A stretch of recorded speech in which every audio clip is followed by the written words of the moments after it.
you prepared to suffer to save your son? You have 5 minutes to cut off the last section of one of your fingers in front of the camera. If you succeed, you will get your reward.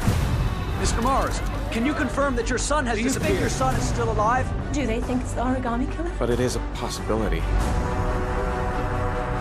My name is Scott Shelby. I'm a private detective. I'm investigating the case of the origami killer. My name is Madison Page. I'm a journalist. I suppose I like to play the guardian angel. Agent Norman Jaden, FBI. Tell me what you know. Ethan Mars has had psychological problems since his first son died. Feels responsible for his death. After one of our usual sessions, I found this on the floor. He must have pulled it out of his pocket. It looks like we got our origami killer. I want you to assign every available man to finding Ethan Mars, so that if he moves, we know about it. Is it true? Are you the killer, Ethan? The killer is walking around free as we speak. Ethan Mars is innocent. I can prove it.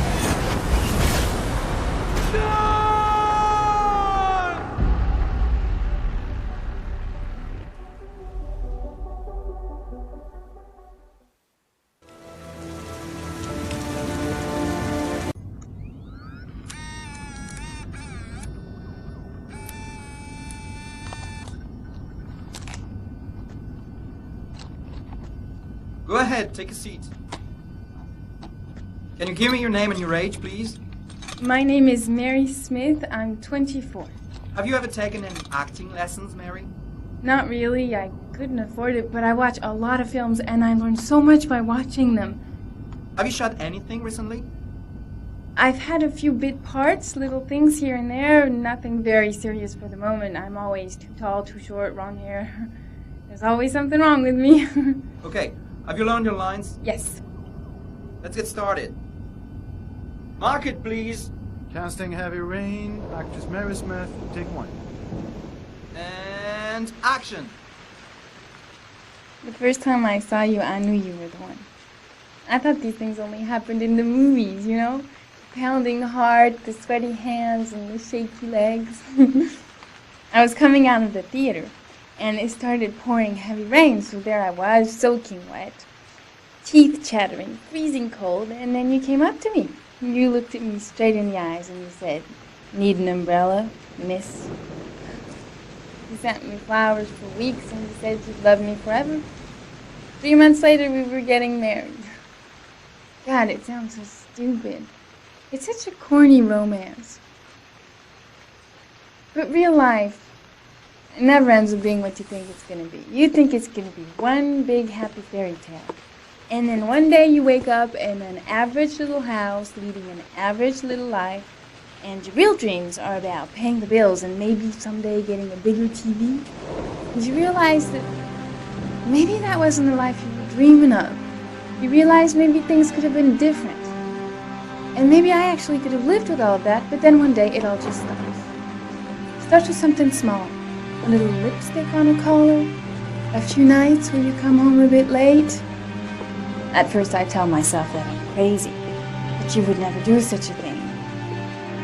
But just to ease my mind, one night I follow you as you leave the office. I follow you to the CD hotel where you meet the girl.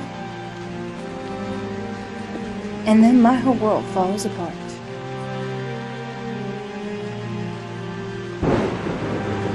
I come home and I cry for hours in my kitchen.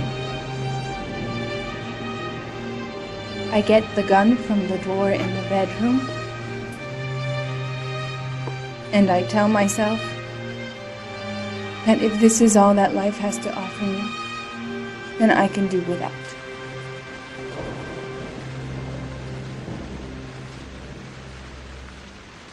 But then I change my mind. After all, I'm not the one who's cheating.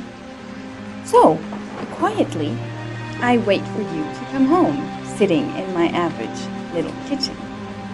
Obviously, when you get home, you don't suspect a thing, so I press the fucking gun against your forehead and I take a few seconds to watch the fear grow in your eyes. You tell yourself, she won't do it, she doesn't have the guts, she's just trying to teach me a lesson. But you are so wrong, honey. I sentence you to death for turning my life into a soap opera cliche, for stepping on my dreams, For not giving a shit about me all those years, and for lying to me and betraying me and humiliating me. I'm making an example out of you for all the assholes out there who think they can keep on fucking us over and over. Goodbye, my love.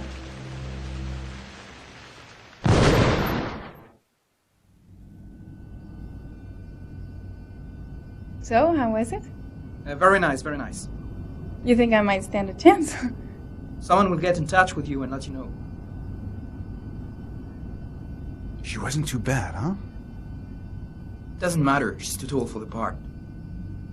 Next!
got a badge or something, Mr. Drayton?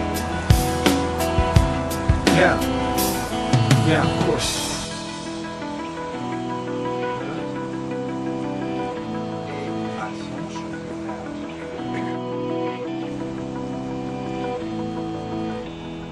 Check. You can pass.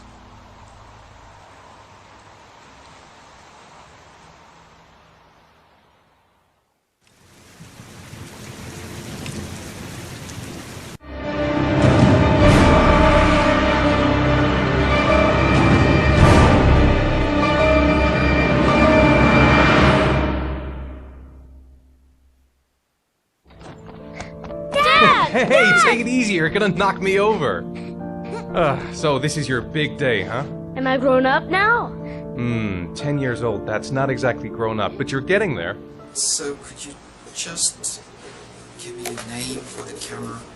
My name is Pascal Langdale. What is the text that was given to you? I have Norman Jayden and Ethan as well. Sean may be dead in a few hours. He wants to test me. He wants to punish me for Jason's death. I'm the one who should have died. I wanted to save him. I would have done anything to give my life for his, but I couldn't. Not a day goes by that I don't see his face. Now, Sean has got nothing to do with that, nor do any of the other children. This has to stop. You've got to hand yourself into the police. Look, if I hand myself into the police, I lose all chances of finding Sean. They'll question me, but I won't be able to tell them anything because I don't know anything. I don't know what happened.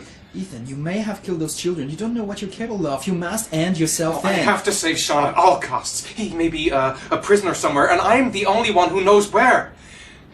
If I have to face up to all these trials to prove to myself that I love my son, then I'll do it. Ethan, it's crazy. You have to hand yourself in. I'll hand myself into the police when I have found Sean.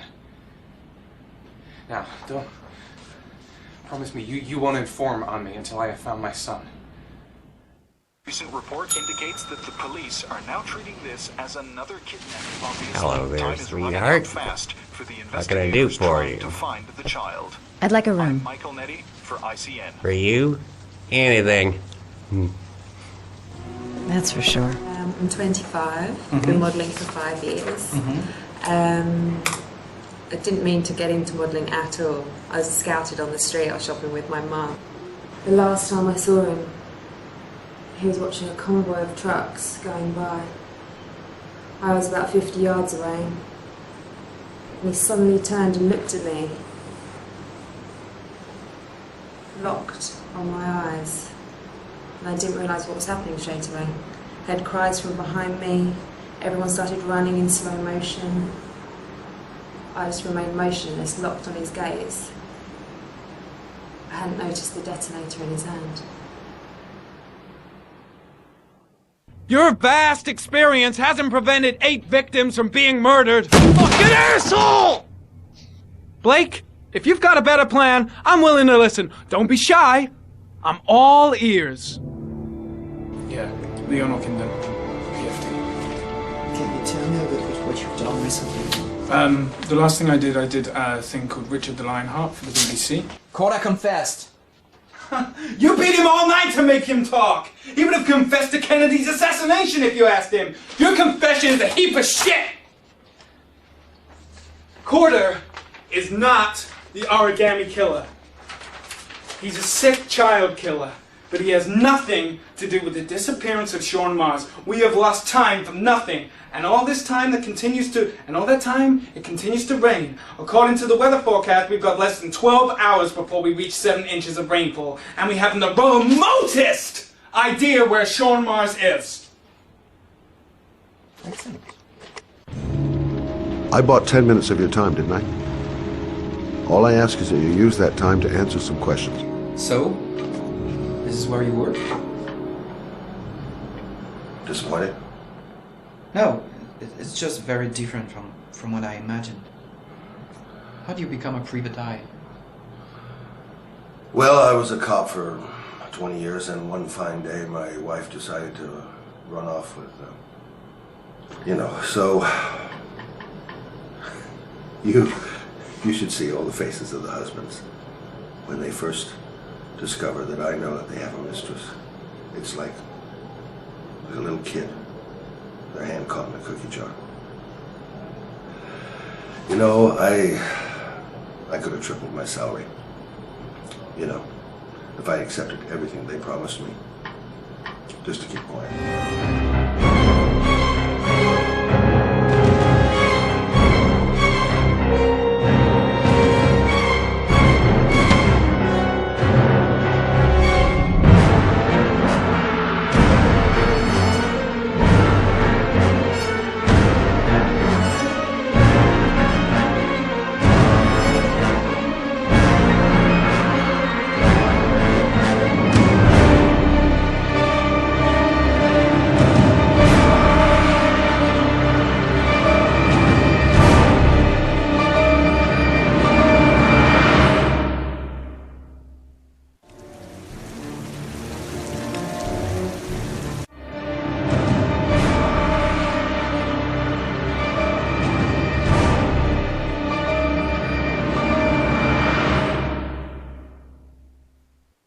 In an experience like Heavy Rain, I believe the music plays a very, very important role, and we know that, but we rediscover that at each game. And actually, we believe that music is probably about 50%, if not more, of the impact of the images.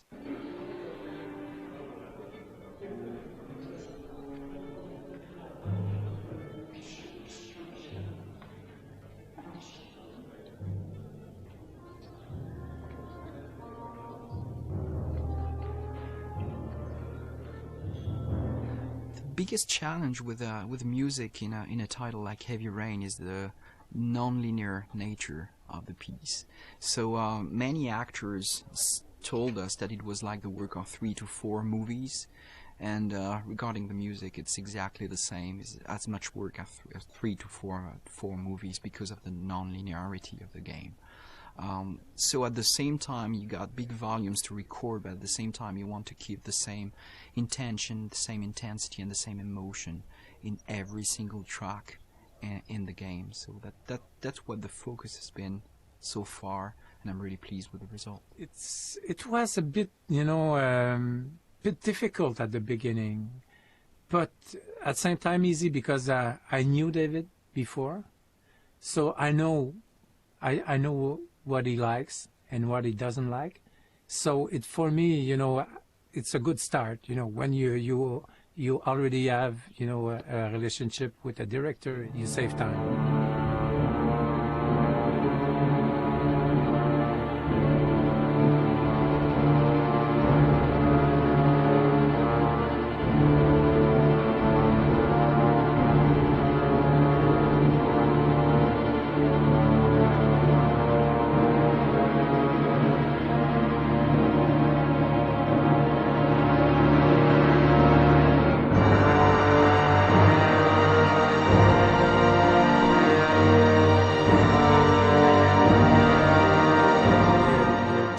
Not to build something that is not there.